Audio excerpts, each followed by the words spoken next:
What's up, YouTube? Jim Comics here, and today I'm going to review Black Panther: Wakanda Forever. I will admit I am very late, and I did not see this movie in the theaters. Which I've stopped seeing Marvel movies in the theaters because I've gotten so bad lately. However, I would like to report that this movie was actually really good, like surprisingly good compared to what I thought it would be. Compared to the rest of Phase 4, this is one of the only ones that was actually like amazing. I'd say this, Shang-Chi, and Spider-Man No Way Home are the only three Phase 4 movies that were like worth existing, I'd say. Like Black Widow was okay, but that was about, and Multiverse of Madness was okay. But that was about it. These three movies that came out, Shang-Chi, Spider-Man, and Black Panther, are actually like top tier Marvel movies that came out in Phase 4. And it's a really unique movie. It's one of the most unique sequels I think in the superhero genre because due to real world circumstances, unfortunately Chadwick Boseman passed away. So in this universe, T'Challa has passed away as well. And let's just start with that topic as we move on. But first, remember to like, subscribe, and comment down below your thoughts on Black Panther: Wakanda Forever. So, I think Black Panther's death was handled really well in this universe. The fact that he died in a very similar way to the way he did in real life is very heartwarming, and it makes a lot of sense. And it's a really respectful way to handle the situation. Especially the fact that they mentioned that he didn't tell anybody about his disease in the movie, just like Chadwick Boseman in real life with his cancer. So it really works out. And it's a really respectful way to do this. Because if they had someone kill him, that'd be just kind of wrong in many ways. His funeral scene was actually pretty profound because it feels like an actual funeral for Chadwick Boseman in real life, and he feels like he's present throughout the entire movie. Like they're paying respect to him the entire time, which I really like. And it makes this movie feel way more somber and serious than the rest of the Marvel movies that have come out in recent memory. Another thing that I really love about this movie is that it handles the passing of the torch also really well. You don't immediately just get Shuri taking over because that'd be kind of disrespectful as well. It sort of eases its way into that while still paying respect to T'Challa the entire time. Shuri is the best character I think to have taken on the mantle afterwards, because the other characters in the comics, well, some of them are Black Panther at times. It's not as prevalent as Shuri. She's like the female Black Panther in the comics, so I think it makes a lot of sense that she was the main character, and she was one of my favorite characters from the first movie personally. It's just nice to see a comic relief character finally take on the role of protagonist. And she gets way more serious in this movie and actually has her own character arc, which is very similar to Chadwick Boseman's Black Panther arc in Captain America Civil War, which is very ironic. Let's talk about the villain and the villainous forces. And in this movie we have Atlantis or Taklan, I don't know, it has a different name in this movie. But yeah, in the comics it's Atlantis. They obviously change it because of Aquaman. They don't want to compete with that directly. Which is also, I think, why they culturally change it. Like that sort of a Mayan or Aztec sort of thing. Which I think actually really works. And it makes a lot of sense. And it kind of contextualizes Atlantis in the Marvel Universe way better. So we have Namor as the main villain. And I think Tinoch Huerta plays him really well. Honestly, he's very intimidating. His voice is very suave, and he just gives off the Namor from the comic vibes, which I'm not familiar with the comic Namor as much as I am with like cartoon Namor, just the general facts about Namor. Him in a Marvel Ultimate Alliance 1 as well. So I'm aware of Namor, I was aware of who he was before, and I think he was translated pretty well onto the screen. The wings, I can take him or leave him because they're kind of stupid. I don't know why they translated that part. I think they could have changed into something more high tech, like maybe he stole like winged boots from Wakanda, or he built winged boots. I don't know. Just real life wings on his feet is kind of weird. Doesn't even make sense, like considering he was supposed to adapt to the water, because we don't really see them help him with swimming. So they help him fly in real life. It's just weird, okay? And his backstory, it feels kind of weird, like rushed, I'd say. I mean, it's all right, but he kind of just tells it to Shuri. He just exposes his backstory to his enemy pretty immediately, which I don't know why he would do that, but I guess he's trying to earn sympathy or relate to Shuri, but he does do that. So yeah, that's kind of weird. I don't think he's the best villain Marvel's ever made. I think like I said, his backstory just really does not work for me. I do love his contextualization though, as like sort of Mayans conquered, or Aztec, I don't know which one it was, conquered by the conquistadors, and then retreating into the ocean with the help of an herb. Then he has his sister Namora, or cousin Namora here, but she doesn't really do that much. And she's treated just sort of like a grunt or a right hand woman. And speaking of grunt, Atuma was absolutely ruined in this movie. I think his fighting style was great. The way he had a rivalry with Okoye was awesome. But he doesn't really do what he's kind of known for, and that is trying to take over Atlantis, or I'm gonna call it Atlantis, okay? Because in the comics, Atuma is like Namor's arch nemesis, besides Black Panther, and he is a villain. He's like the main villain from Atlantis. So I thought he would be the main villain of this movie, and then Namor would have to team up with Shuri. But the way they played things out, Namor was the villain. He was the main villain, and Atuma was more of a grunt or a right hand henchman.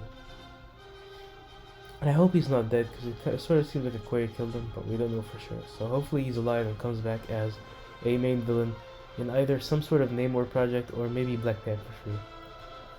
So yeah, I hope he's alive and he comes back, because he is the main villain from Atlantis.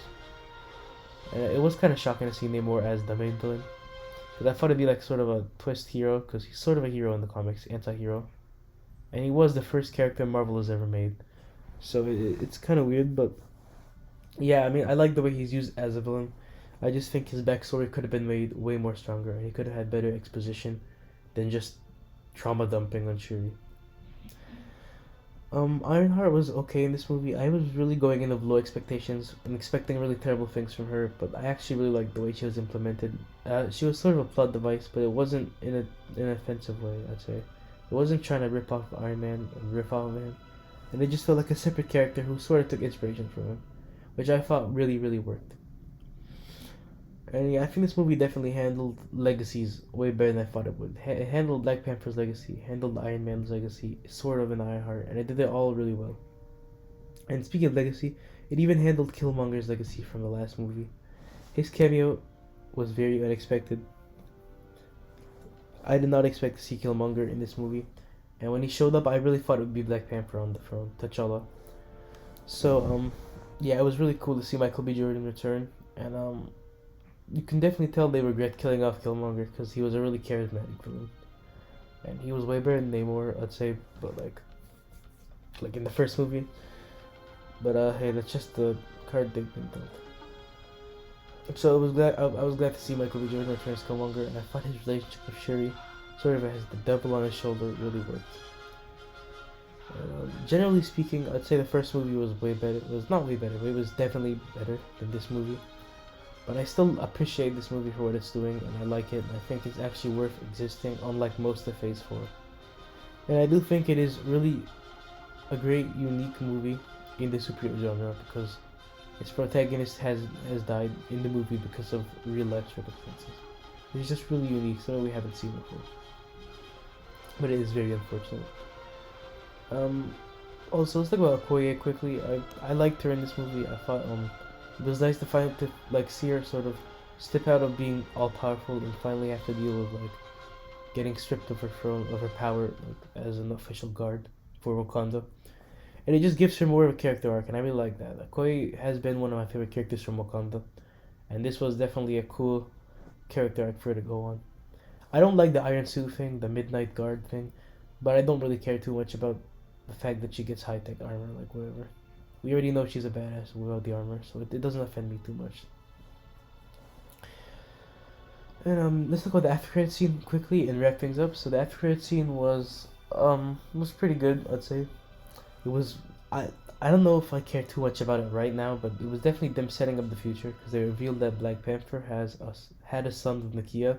It really helps tie things over from Infinity War and Endgame, where Nakia was not present, by saying that she and T'Challa had a son together, and the son's name is T'Challa, which, I mean, I think Black Panther has kids in the comics at some point, or some sort of child heir, but his name is not T'Challa. So the fact that they did this was sort of a way of trying to pass on the mantle officially, but sort of for the future, not immediately.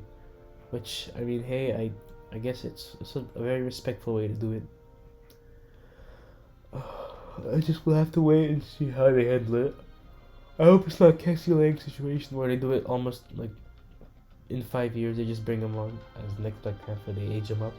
Like, please don't age him up. Just let time pass eventually, and then start doing more Black Panther movies with this T'Challa. So yeah, that's what I hope for that, and I'm happy that's the only after credit scene. They did not feel the need to add an extra additional one, because there was no need to do so. And let's just quickly mention Avatar. It had many similarities to Avatar 2, and I don't think that was obviously not intentional. They both just happened to come out really close to each other. Avatar 2 was better, I'd say, but it was still an alright movie. Nothing. There's nothing wrong with that. It was still a good movie. I just think Avatar 2 was better. So yeah, let's talk about general ratings now. So on terms of a 10-point scale in terms of quality, I'd say it's probably a 7 or an 8. I'm gonna lean into an 8 right now, but I don't think it's rewatchable, so it's probably more of a 7. I might say 8 right now though, because the rest of Marvel has been so bad that this just feels like a breath of fresh air. Because of just how serious and dark it is, and somber and respectful. And in terms of an entertainment scale,